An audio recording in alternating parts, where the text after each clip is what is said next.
Hello guys, स्वागत है आपका मेरे इस यूट्यूब चैनल पे। मेरा नाम अनमोल है।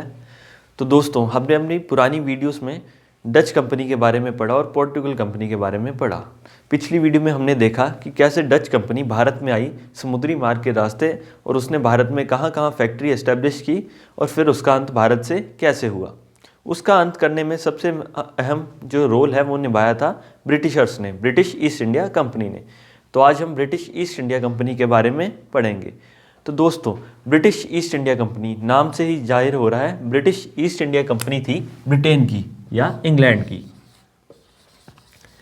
ब्रिटिश ईस्ट इंडिया कंपनी दोस्तों, इसकी जो स्थापना है वो हुई थी सन 1600 ईस्वी में।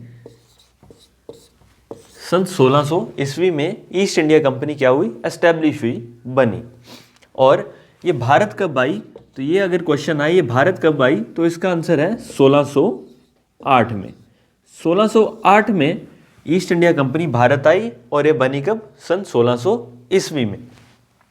एक क्वेश्चन अब इसमें से ये पैदा होता है कि ये क्यों आई, तो ये भी बाकियों की तरह ही भारत में व्यापार करने आई थी। व्यापार करके भारत से माल क्या था, इन्होंने एक्सपोर्ट करना था यूरोपियन कंट्रीज़ को। तो जब ब्रिटिश ईस्ट इंडिया कंपनी बनी या एस्टेब्लिश हुई सन 1600 ईस्वी में, तो पूछा जाए कि ब्रिटेन की महारानी कौन थी, तो उसका उत्तर है एलिजाबेथ। उस समय ब्रिटेन की महारानी एलिजाबेथ थी।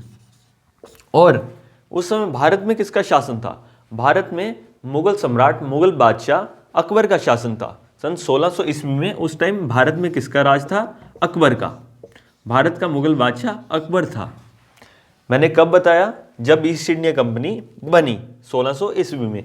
लेकिन जब ये भारत आए सन 1608 ईस्वी में, उस टाइम ब्रिटेन की महारानी तो एलिजाबेथ ही थी, लेकिन अकबर की क्या मृत्यु हो गई थी, और इसके बाद इसका पुत्र जहांगीर गद्दी पर बैठ गया था।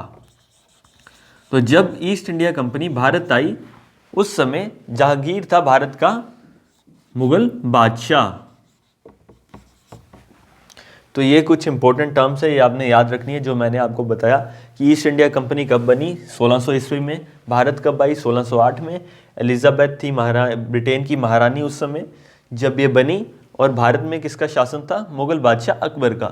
उसके बाद जब ये भारत आई, तो उस समय भारत में किसका शासन था, जहांगीर का। एक सवाल और पैदा होता है कि ईस्ट इंडिया कंपनी किसने बनाई, या ये केवल एक इंसान ने बनाई, नहीं, इसे काफ़ी लोगों ने बनाया। इसमें 24 कोर्ट ऑफ डायरेक्टर्स थे। अब आप पूछेंगे कि ये 24 कोर्ट ऑफ डायरेक्टर कौन है। 24 कोर्ट ऑफ डायरेक्टर का मतलब है ये इस कंपनी के मुख्य शेयर होल्डर थे, मतलब जिन्होंने इस कंपनी को खड़ा करने में अहम भूमिका निभाई थी, या ज़्यादा पैसे खर्च किए थे या डाले थे इस कंपनी में। तो इस कंपनी में कितने कोर्ट ऑफ डायरेक्टर्स थे, 24 court of directors. Court of directors कौन थे, जो इनके मेन बंदे थे, main share holders, share holders इस कंपनी के। ये 24 बंदे इस कंपनी के आगे की नीति तैयार करते थे, इसकी दिशा तैयार करते थे कि ये आगे कंपनी कहाँ जाएगी, किस देश में जाएगी, कहाँ व्यापार करेगी, कहाँ इसे मुनाफा होगा। तो ये 24 लोग आपस में बैठ के क्या मीटिंग करते थे और इस कंपनी को आगे बढ़ाने की सोच रखते थे। तो ब्रिटिश ईस्ट इंडिया कंपनी ने, जैसे मैंने आपको बताया कि ब्रिटेन की महारानी उस समय एलिजाबेथ थी, तो ब्रिटिश ईस्ट इंडिया ने कंपनी ने क्या किया, ब्रिटेन की जो महारानी थी एलिजाबेथ से ट्रेड मोनोपोली मांगी भारत में व्यापार करने की। अब ये मोनोपोली क्या चीज़ है, मोनोपोली मतलब एकाधिकार। एकाधिकार का मतलब ये होगा कि एकाधिकार का मतलब होता है कि हम ही उस देश में व्यापार करेंगे, हमारे अलावा कोई भी और कंपनी ब्रिटेन से वहाँ नहीं आनी चाहिए, या कोई दूसरा वहाँ नहीं आना चाहिए। तो इन्होंने कहा, ब्रिटेन ईस्ट इंडिया कंपनी ने एलिजाबेथ से मोनोपोली वहाँ पे ट्रेड करने की परमिशन मांगी। कहाँ पे, भारतवर्ष में। और एलिजाबेथ ने इन्हें परमिशन दी, लेकिन एलिजाबेथ ने इन्हें कितने सालों की परमिशन दी, 15 सालों की। एलिजाबेथ ने कहा कि 15 साल तक तुम वहाँ पे व्यापार कर सकते हो, तुम्हें मैंने मोनोपोली दी, एकाधिकार दिया कि सिर्फ तुम ही वहाँ पे व्यापार करोगे और ब्रिटेन की कोई भी कंपनी वहाँ नहीं आएगी। इसके बाद एलिजाबेथ के बाद ब्रिटेन के राजा जेम्स प्रथम आते हैं। जेम्स प्रथम ने दोस्तों क्या किया? जेम्स प्रथम ने, जो एलिजाबेथ ने इन्हें 15 साल के लिए कहा था, मोनोपोली दी थी, जेम्स प्रथम ने वो मोनोपोली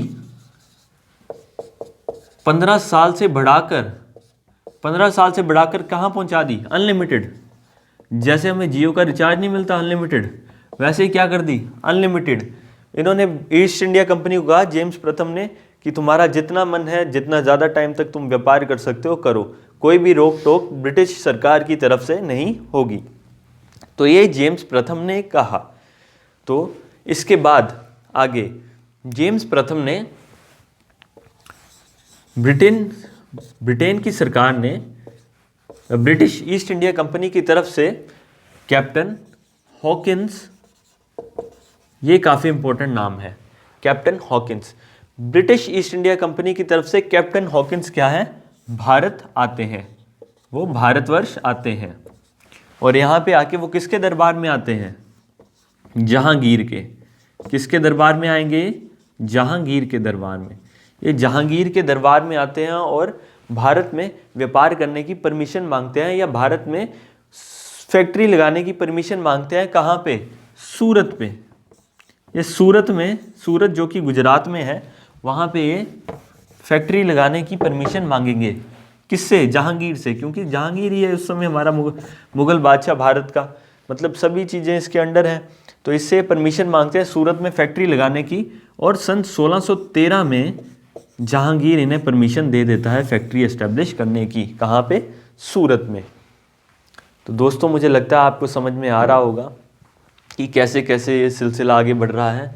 जेम्स प्रथम कैप्टन हॉकिंस को भेजते हैं, जेम्स प्रथम नहीं, British east India company captain Hawkins को भेजते हैं भारत में वो कहाँ किससे मिलते हैं? जहांगीर के दरबार में जाते हैं। जहांगीर के दरबार से वो सूरत में फैक्ट्री लगाने की परमिशन मांगते हैं, और जहांगीर उन्हें 1613 में सूरत में फैक्ट्री लगाने की परमिशन दे देता है। अब सवाल ये है कि क्या पहली फैक्ट्री अंग्रेजों ने सूरत में लगाई? नहीं, इसका आंसर नहीं है। सन 1611 में सूरत में सन 1611 में अंग्रेज़ों ने अपनी प्रथम फैक्ट्री मसूलीपट्टनम में लगाई थी, जो कि आंध्र प्रदेश में है।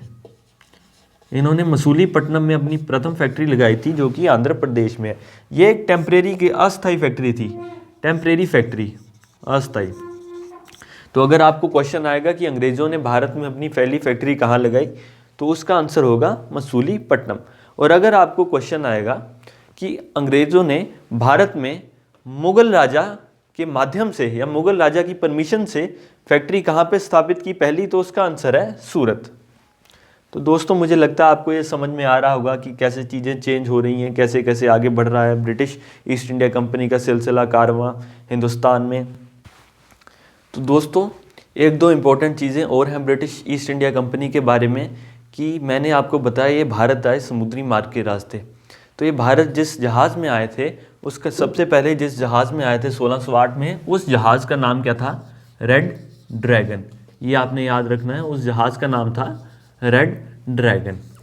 और एक क्वेश्चन और है कि क्या ब्रिटिश ईस्ट इंडिया कंपनी ही सबसे पहले भारत में व्यापार करने आई इंग्लैंड से? नहीं, इससे पहले भी इंग्लैंड का एक व्यक्ति आया था जिसका नाम था जॉन मिलेंड हॉल।